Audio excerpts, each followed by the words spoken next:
Final merit આમાંથી જ બનશે, એટલે કે એક જ પરીક્ષા. તો તમે મને પૂછો કે પ્રી અને મેન્સ હશે, ના આપણી એ જ હશે, મેન્સ નહીં હોય, મેન્સ હશે એક જ પેપર હશે, એક જ પેપરમાં તમારું કમ્પ્લીટ. દેન તો બહુ મોટો આવ્યો છે આપણા, જેને આપણે જવા દેવાય નહીં. ઓકે, આની અંદર શું વાત કરવી પડશે તો આપણે જોઈએ. વાત શું કરવાની છે કે આ સબ્જેક્ટની અંદર કઈ કઈ વસ્તુઓ પૂછાશે. તો જનરલી બેન્કિંગનો જે સિલેબસ છે ને એ જ વસ્તુ અહીંયા પૂછાતો હોય. બેન્કિંગનો સિલેબસ પૂછાતો હોય. બેન્કિંગમાં તમે ક્લાર્કની બધી તૈયારી કરતા હો, એ વસ્તુ અહીંયા પૂછાશે. ખાલી લેવલ કેવું હશે તો લેવલ બીજી આપવું છે, લેવલ 2 બીજી આપવું છે. બીજી આપવાનું કારણ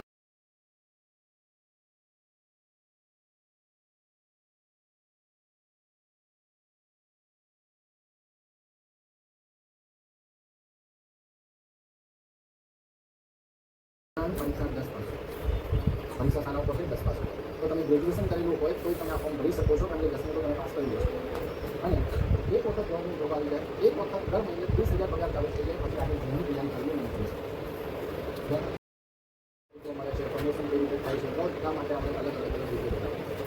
બરાબર, એપ્લિકેશનમાં અથવા અહીંયા તમે યુટ્યુબ ચેનલની અંદર એક જ્ઞાન લાઈવ સેન્ટર છે, જે તમે અત્યારે જુઓ છો કે જ્ઞાન લાઈવ સેન્ટર, જેની અંદર જઈને તમે આ વસ્તુના વિડીયો જોઈ શકો. એના માટે ફૂલ ડિટેલનો વિડીયો આપણે મૂક્યા છે.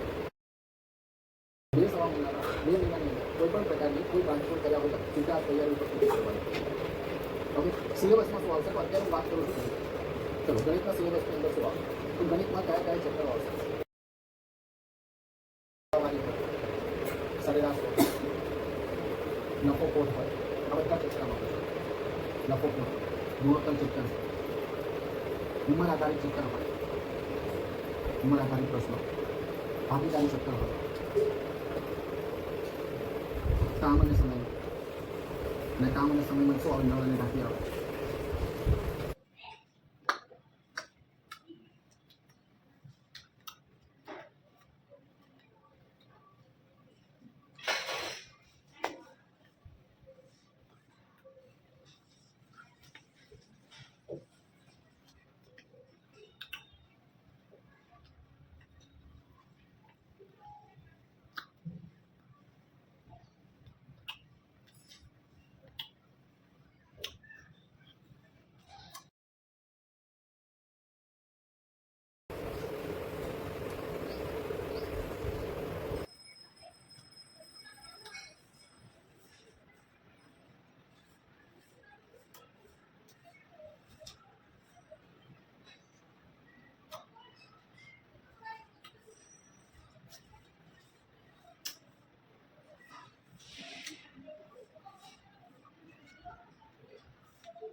સાદુરૂપ ચેપ્ટરના પ્રશ્નો સૌથી વધારે પૂછાતા હોય, અને બીજા ડીઆઈના સૌથી વધારે પ્રશ્નો પૂછાતા હોય. પણ આ ડીઆઈ એટલે તમારે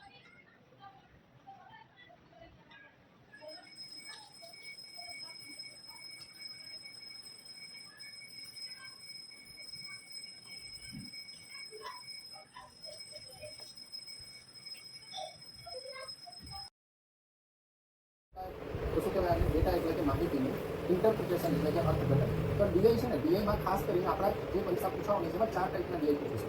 એક કહેવાય એને બાર ગ્રાફ. શું કહેવાય? Bar graph.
દર્શાવેલા હોય અસ્તંભ આલેખ કહેવાય.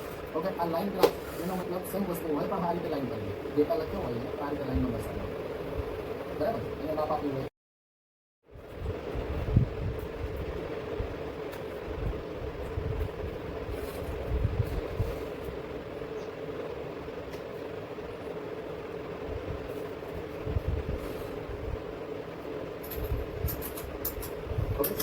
બીજું એક આ ટેબલ ગ્રાફ આપ્યું છે તો ટેબલ ગ્રાફની અંદર શું હોય તો આ રીતે ટેબલ આપ્યું છે જેની અંદર અલગ અલગ માહિતી આપી છે જેમ કે અહીંયા લખું A B C આ રીતે કંપની આપી હોય અહીંયા લખ્યું હોય કે 200 અહીંયા લખ્યું 150 અહીંયા લખ્યું 170 અહીંયા ખાલી 80 આ રીતે આપણે લખ્યું બરાબર આ રીતે આપણે ડેટા ટેબલની અંદર દર્શાવેલો છે અને પાઈ ચાર્ટની અંદર આ રીતે વર્તુળ આપ્યું છે જેની અંદર આ રીતે ભાગ પાડ્યો છે બરાબર આ લખ્યું છે કે ધારો કે માર્ક્સ આપ્યું એના 40% છે આ 20% છે આ 10% છે આવું બધું લખ્યું જે પાઈ ચાર્ટ હશે આ ટાઈપના ડીઆઈ છે ચલો ક્લિયર એટલે પ્રશ્ન કરે તો કે ડીઆઈ એટલે શું ડીઆઈ છે તો આ ટાઈપનું ડીઆઈ આપણે હવે આપણે જોઈએ પહેલા ચેપ્ટરથી આપણે શરૂઆત કરીએ છીએ અને પહેલું ચેપ્ટર એટલે કે સાદુરૂપ ચલો પહેલું ચેપ્ટર એટલે શું કહેવાશે સાદુરૂપ પણ આમાં સાદુરૂપ કેટલા પ્રકારના થાય સાદુરૂપની અંદર કોની ગણતરી કરવી પડશે સાની કરવું પડશે તો પહેલાં હું તમને એક્ઝામ્પલ બતાવું છું એટલે તમને એક્ઝેક્ટ ખબર પડે કે આપણું સાદુરૂપ કેવા ટાઈપનું પૂછાતું ચલો પહેલાં હું એક્ઝામ્પલ બતાવી જો વાળી વાત શું આપીશું માત્રાત્મક ગુણાકાર વર્ગનું છે ભાગાકાર એક એક કરીને બતાવું છું જો ટકાવારી છે તો ટકા ક્યાં પૂછાય સાદુરૂપમાં પૂછાય આ 20% આપ્યા છે 10% તે ભાગાકાર ગુણાકાર સરવાળો પાછળ આ ટાઈપનો પ્રશ્ન આપણે માર્ક્સ પૂછાતા તો ટકાવારીની જરૂર પડશે જો વર્ગમૂળની જરૂર પડે બરાબર આ બધી વસ્તુઓને આવા કન્સની જરૂર પડે વર્ગ કરવાની જરૂર પડે ઓકે તો બધી વસ્તુઓની જરૂર પડે એક એક વસ્તુ